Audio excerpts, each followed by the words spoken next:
Okay, oh, all right. All right, we're doing this. We're talking. Okay, so welcome to my shamble of a presentation that's going to be one part security rant, second part thing I came up with related to security that you're gonna like. You're all gonna like it. You're gonna love it. And it's really simple, and it's probably really easy to copy, but don't copy it, because I put my name on it, and I'll give all the code away later, and then you can copy it. So right now, just don't copy it. So this is my presentation, Nick Pay, A Security Journey, and why ETH devs are doing security all wrong and how it affects the user. So I was just going to do a security presentation, and then I came up with this thing, and then now it's a half and half. So, all right, so thinking like a dev. So devs are really interesting because they just think this one way. They're like, okay, well, I'll build the thing, and I focus on building the thing, and then I got to secure the thing. And I don't necessarily care about the user, because that's second to the building of the thing. So they're very, very focused on building and then securing. And UX people are not so much concerned with that. They're more just like, well, we have these users and we need to get them from point A to B in the simplest fashion possible. And in this case, when you ask them about security, you're like, well, which one's really right? You know, which one really has a point? And when we think about BTC versus ETH devs, I think about them like this, and I give them a tinfoil hat score. So the BTC dev gets a 9 out of 10 with the tinfoil hat wearing. So you're generating your keys in a tinfoil blanket in a basement with no Wi-Fi signal, you know, with safe entropy coming from somewhere. You're using dice. You're doing all these sort of crazy things. And then the ETH dev's just like, well, I came here to make financial assets or something rather, and you know, I just don't necessarily care as much. And so they get a 6 out of 10. And so in this case, it's like, well, who's really right here, you know, and what's right?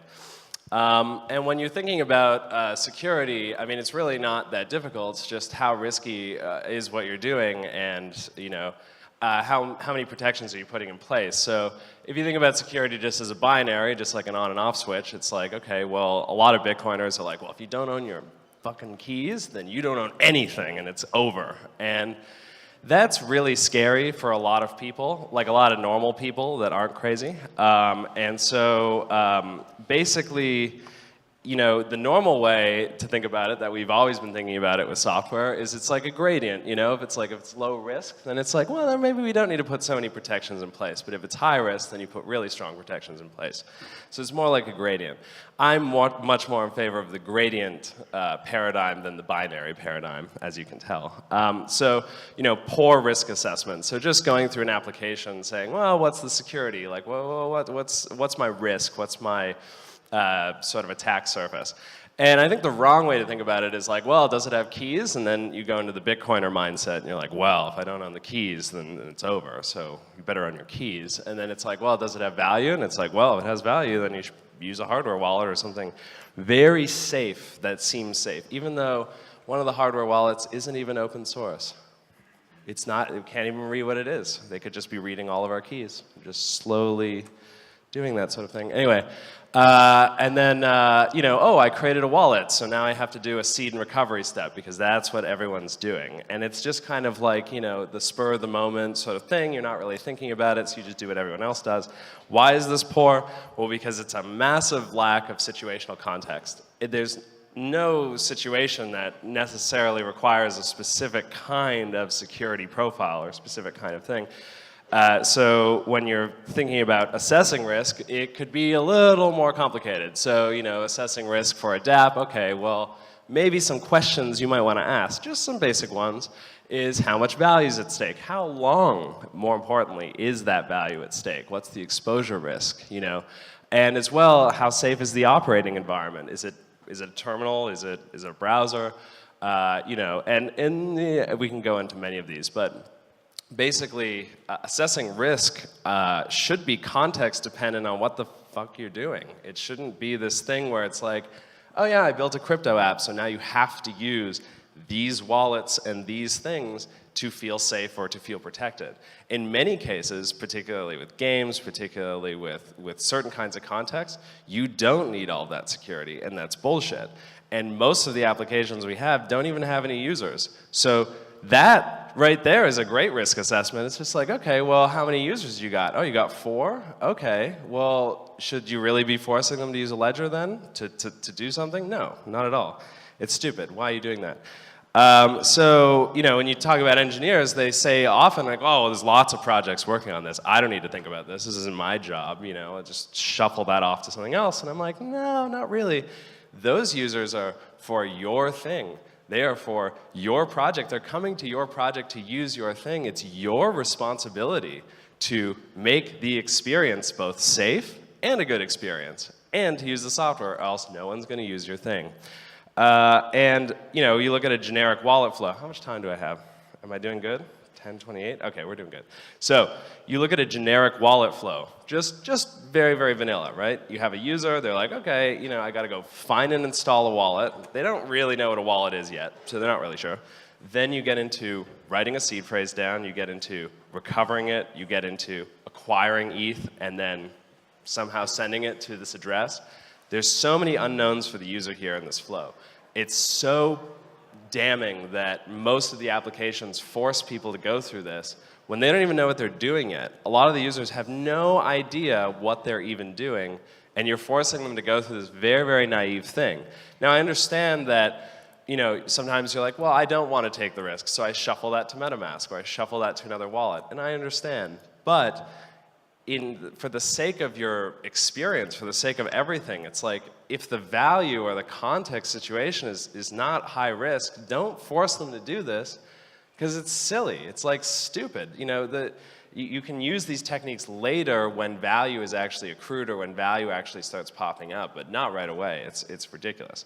So, you know, in low risk scenarios, you should just not do all of this seed and recovery phrase stuff. Don't use BIP39. You don't need to use that just yet. You can, and you should, and you probably should later, but not right away. Let's not scare anyone. We already have problems attracting anyone to use this technology who isn't, you know, an engineer or somewhat technical. So by throwing this in their face, they will certainly never use our technology, ever.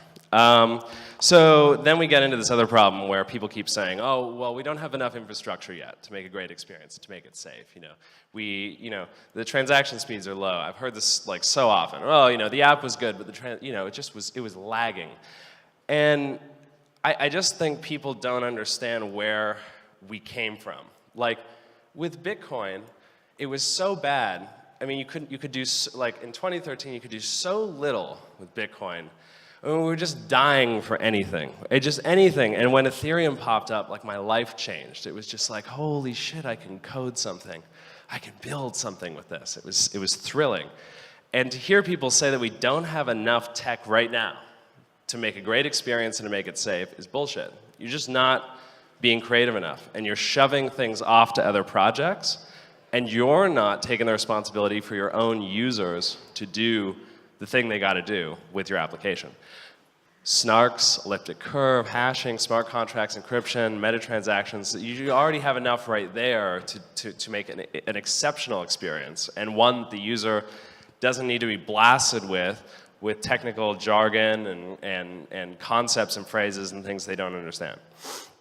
So, takeaway number one for the security rant is our community is filled with engineering paranoia inherited from the BTC cypherpunk community. And if we had mass adoption users, which we don't, we sure as hell wouldn't keep them around with this thought paradigm. Because it's insane. It's literally crazy. And I think we can do better. And as Ethereum, we have this great opportunity to not do what Bitcoiners do and try things. Because while they're going to be obsessed with keys and security and everything else, we can go ahead and try things. And then, when we actually get users, we can make it safe for them. It's a simple concept, simple attack strategy.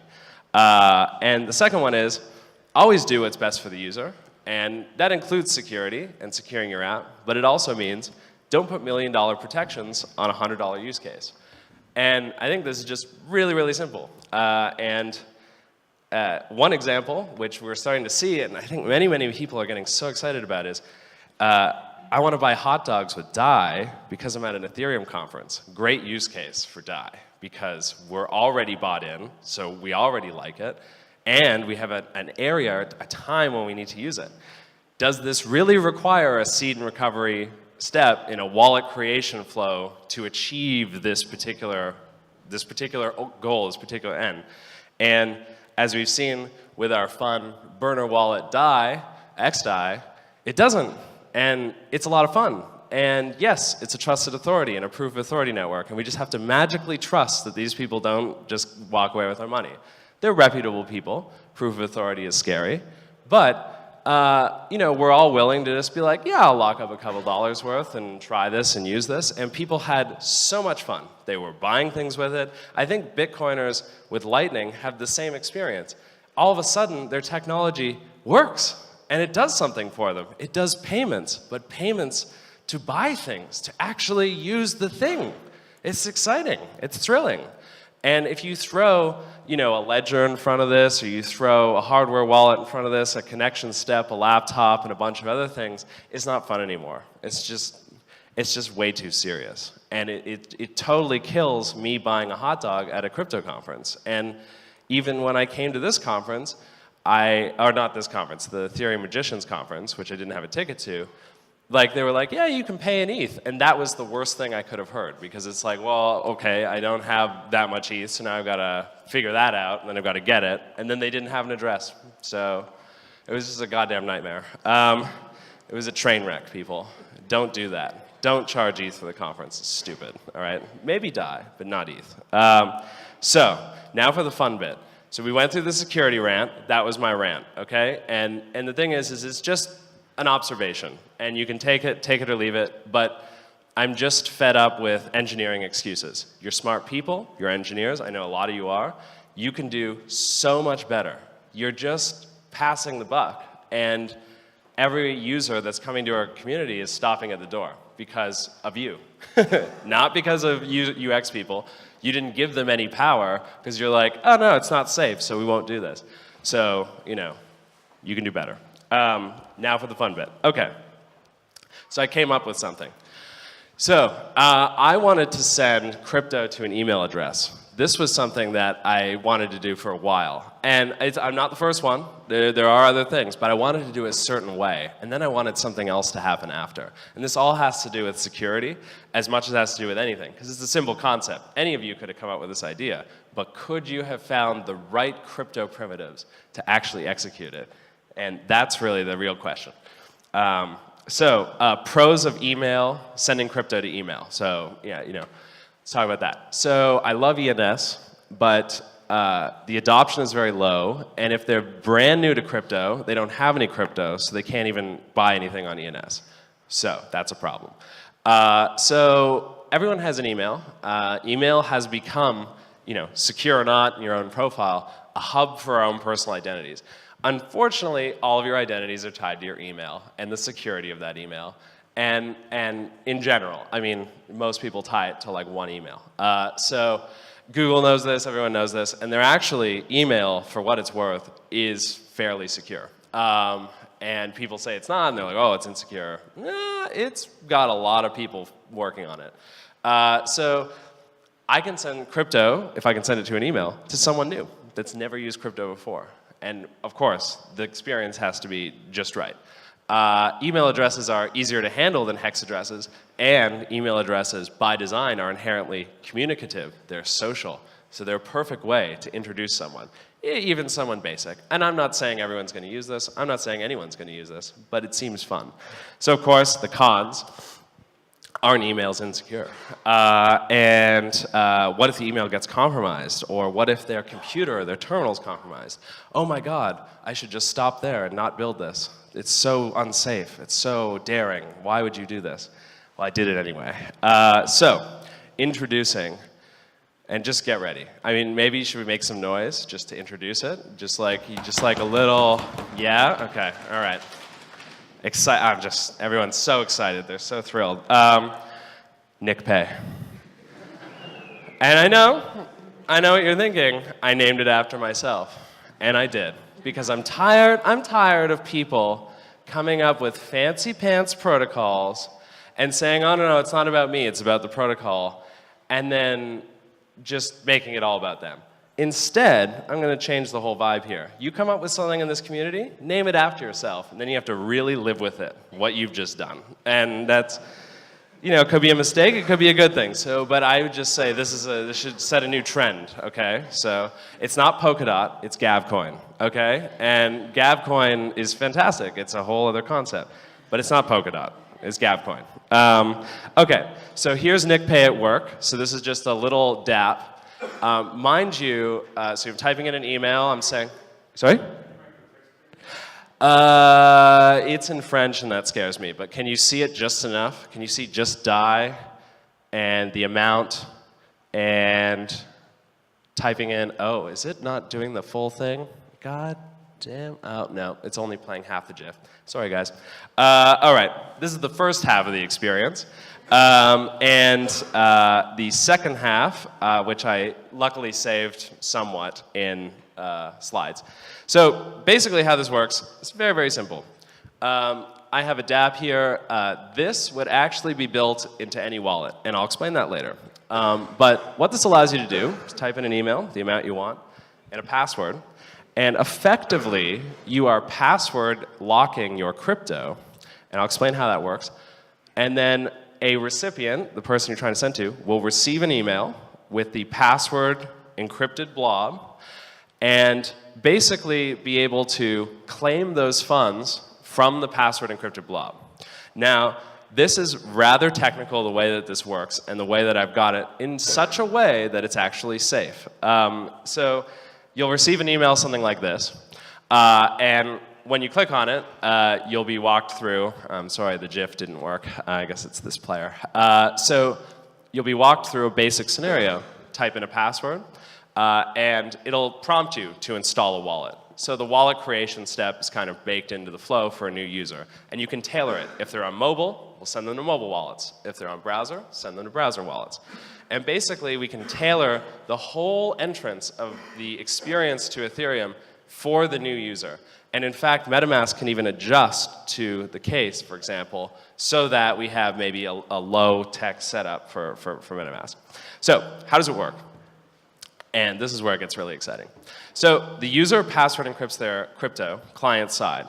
And I'll explain that in a second. The user sends the encrypted payload to an email provider. The intended claimant or recipient receives the email from the provider, and the recipient claims the locked funds, and the provider is paid for the delivery. So the provider, in this case, has a financial incentive to deliver the email to the right person. If they don't, they won't get the fee.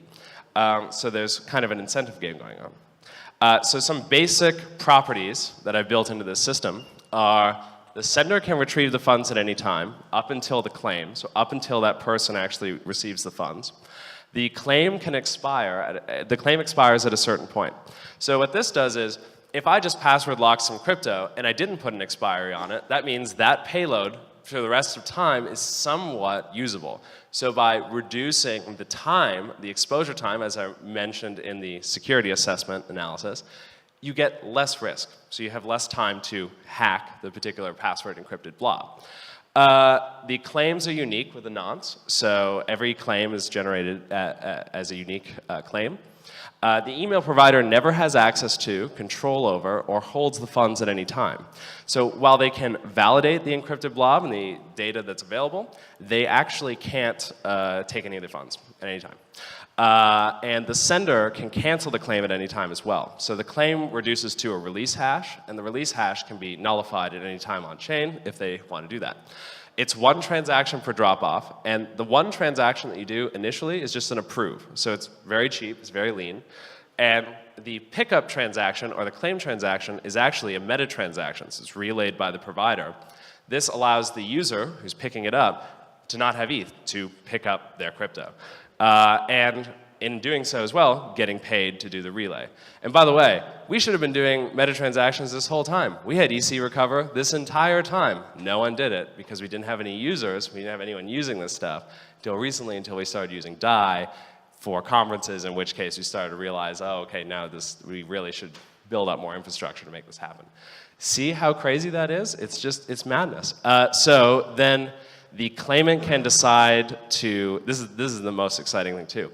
If I send someone new some crypto via NickPay and an email, Not only do they get the email, they can unlock the funds, receive it in their brand new wallet, but if I send them DAI, they can actually leave that DAI locked in the contract, but claim to them, and then they can use meta transactions to send that DAI wherever they want, and they don't need ETH anymore.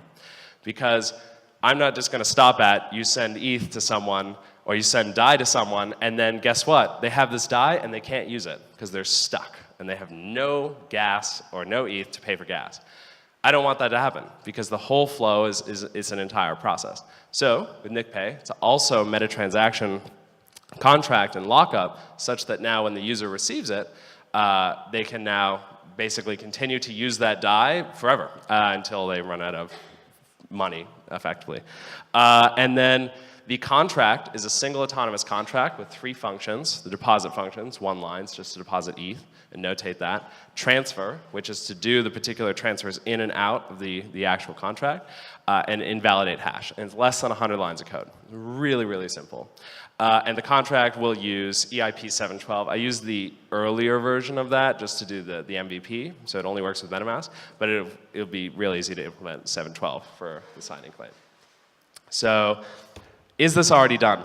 Kind of. There's a couple different people who are working on different pieces of this project in different ways. So, You've Got ETH was a hackathon project by Kevin Owocki and a couple people. They did a great job. But the contract was rather expensive. They didn't have the release portion, and they didn't have this ending portion where when you receive the funds via email, now the user, this new user, can't use their freaking funds because there's no ETH in it. So now you've got to either send them ETH or you've got to have some kind of play there. In my case, I allow meta transactions from that point, so now the user can continue to use the DAI that they've just been sent, so they're not stuck. So ETH2, which allows you to send either a special link or SMS. So ETH2 is pretty cool, but a lot of these are actually either sending private keys, some form of private keys, unencrypted, encrypted, and they have their faults. And EIP 1630, which was kind of presented here, is a built into the node, we can do node relayed meta transactions style things. We don't need to change the protocol. So EIP 1613 is kind of similar, kind of related, and then you have XDAI, which is, you know, sort of burner proof of authority. You can lock it up into a proof of authority network. But with XDAI, while it is fast, I have to trust that the authorities, you know, send my money where it's supposed to go. And while that's fine for many use cases, I think there's reasons, which I won't bring up today, that that's not necessarily a good thing, which I will quietly send to all of the validators in a private email. With NickPay, just to overview a couple things, you can send ETH, DAI, or ERC20s to email addresses, potentially cell phone numbers, anything else. We use a shared private key to unlock the funds, and the way that I encrypt that is with password encrypted with script hashing. So that just reduces the brute force capability on the password. And then I throw the shared private key in a tweetNASL box. And tweetNASL is fantastic. It's very, very lean. And it encrypts it just like AES. Then you have expiry and nonce to prevent denial of service. The email sender has an incentive to send the notification of the fee. The email sender has no access or control over the funds. IPFS is used to actually distribute the data across more available, less fault-tolerant sources. What's fun about that is IPFS should not be used if it's just a one-to-one or one-to-two relation. You shouldn't use this data transport protocol for that. However, if the email provider is doing lots of different transactions, they can take that raw data, those payloads, they can encrypt them individually, index them, throw them all into an IPFS store, and then you get this really exciting thing where now all these people have incentive to basically store that IPFS payload. So it just makes it a little more fault-tolerant and redundant, just in case, say I send the email, my server goes down, the IPFS stores are spread out such that you can actually, you should be able to, given that IPFS functions better, reclaim your claim, effectively. And then the fund recipient can leave the funds in the contract and use meta transactions to send the funds later with no ETH required for gas. And wallets can integrate with NickPay with just a library, and there's no need to go to nickpay.com to use NickPay. That's ridiculous. No one's going to do that. But the exciting thing is, if all the wallets just integrate this little library, and then the to field can be an email, and then you drop down, and there's maybe a password for that, then now every wallet can just send crypto to email. And as well, one last thing, one protection that I didn't talk about, is I'm not going to send an email with crypto in it that has like $5 million worth of crypto. I'm just not going to do it. Because you have to sort of pre-announce the amount within the data that's going to the server, you can basically restrict the amount. So you can restrict your risk. So, we're talking, even in the banking system with Interac e-transfer, I don't know if there's Canadians in the room, they know what this is. It's basically passworded bank transfers. They only go up to like $3,000 to $5,000 worth of risk per transfer. So we'd assume that the providers would do roughly the same. So just quick technical run through. So we have the sender on the client side. The sender does an ERC-20 approve to the meta transaction contract, generates a shared private key.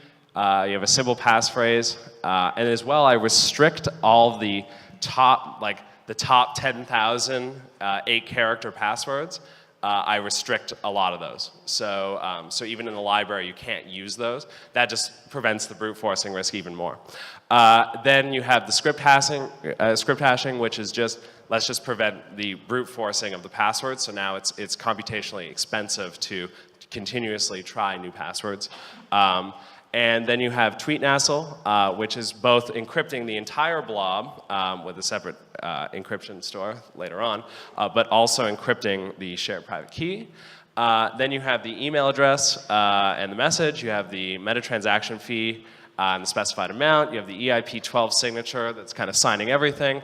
And then you have the packet that's sent to the email provider. And by the way, for the user, literally, if it's baked into the wallet, it could be as simple as the email address, the thing, and one button, and that's it.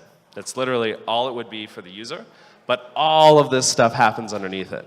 And it's just an example of know all of the different cryptographic primitives you have available to you, because you can wire them all together. The user has no idea. It provides a tremendous amount of safety, and there's no roadblock for the user. And so this is the scenario that I want engineers in our community to create. We have so much crypto available. Just use it in interesting and different ways. You have it available to you. So client side sends this payload to the server.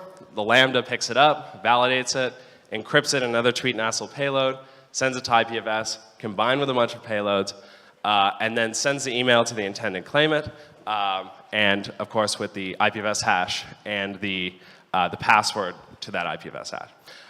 Now, the last thing is the claimant. So the claimant receives the email. They have the access link and the IPFS hash, blah, whatever. The URL will release it, so there'll be a password in the URL. There's security vulnerabilities to that, but that's okay. Then they'll install MetaMask or Trust Wallet, enter a password, and then the funds are meta transaction sent to the recipient wallet address, because the wallet injects the address into the browser. And then lastly, I have this really fun cron job server that I wrote where I basically smash all of the transactions, because of the same transaction, potentially doing hundreds of them, say a second, I smash them all into one transaction, and then that reduces the gas fee even more, because then I don't have to pay the gas on every single transaction. So you mix everything together, you make some multi-sends, some assembly, some contracts, some this, some that, some tweet nassle, this, that, blah, blah, blah, and then all of a sudden you can send crypto to email, and it's pretty safe. It's pretty amazing. Pretty fucking amazing. Anyway, I'm sorry if I'm the only one awestruck, but needed to present it anyway. So here's just like a snippet of the contract. So this is with the old EIP, which is sign type version 1. So effectively here, you're seeing just the sign recovery and the release hash step. And then I have several different types of transfer that are going either into the contract, out of the contract, or using it in different ways.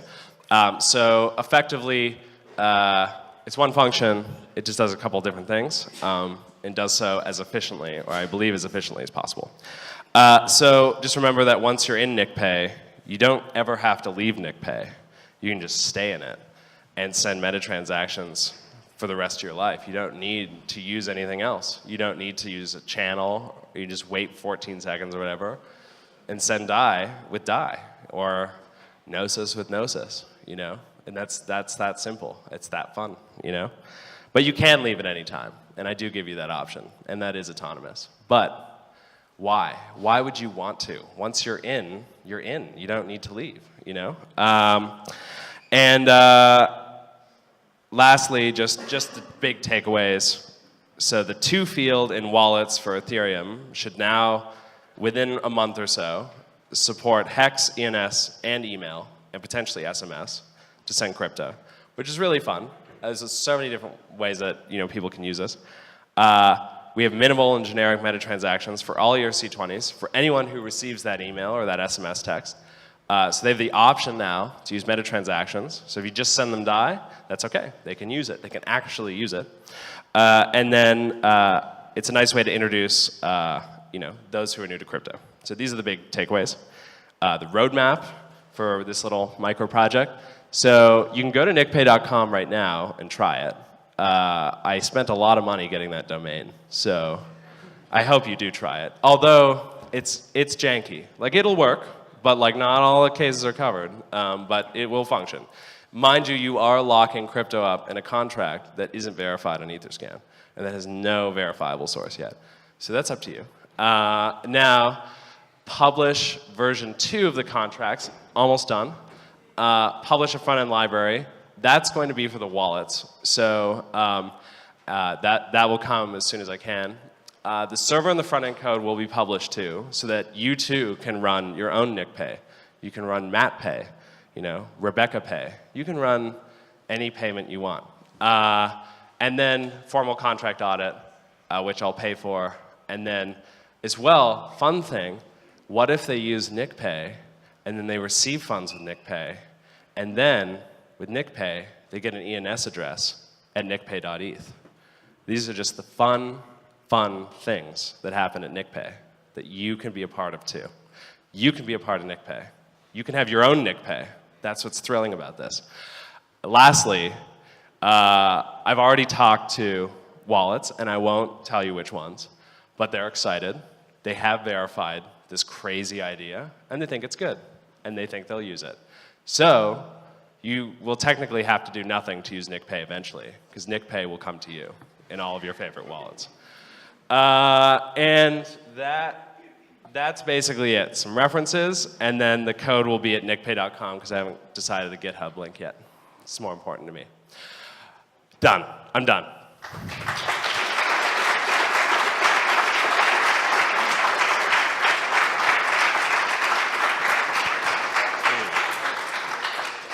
All right, hit me.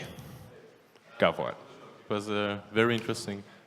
Just a quick question is that, so you have to run, you said it's a Lambda server function, so it's running an AWS or something like that? Yeah, you can run the Lambda on anything. So yeah. my question is, how do you expect to pay for that? Because how will you make revenue from it? So when the user is approving funds to NickPay, right? Let's say I want to send $1 to you, right?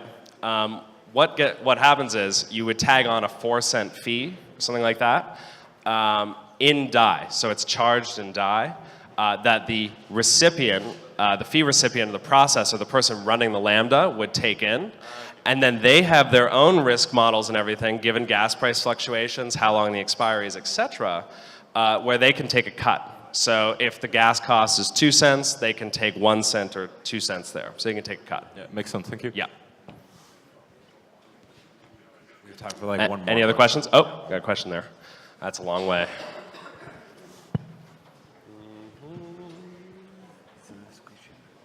Okay. Okay, this is the last question. So just ask me outside if you have a question. Thanks, Nick. Awesome. That was super fun. Really Awesome. I may have missed it, but what about the email addresses is available on the blockchain? Can you now see people's email addresses? And Yeah, I just saw that. So that's really cool. I would say that gives you certain functionality. But with this is more of what I would consider to be an Interac e-transfer kind of thing. So Interac e-transfer is just like a bank transfer with a password.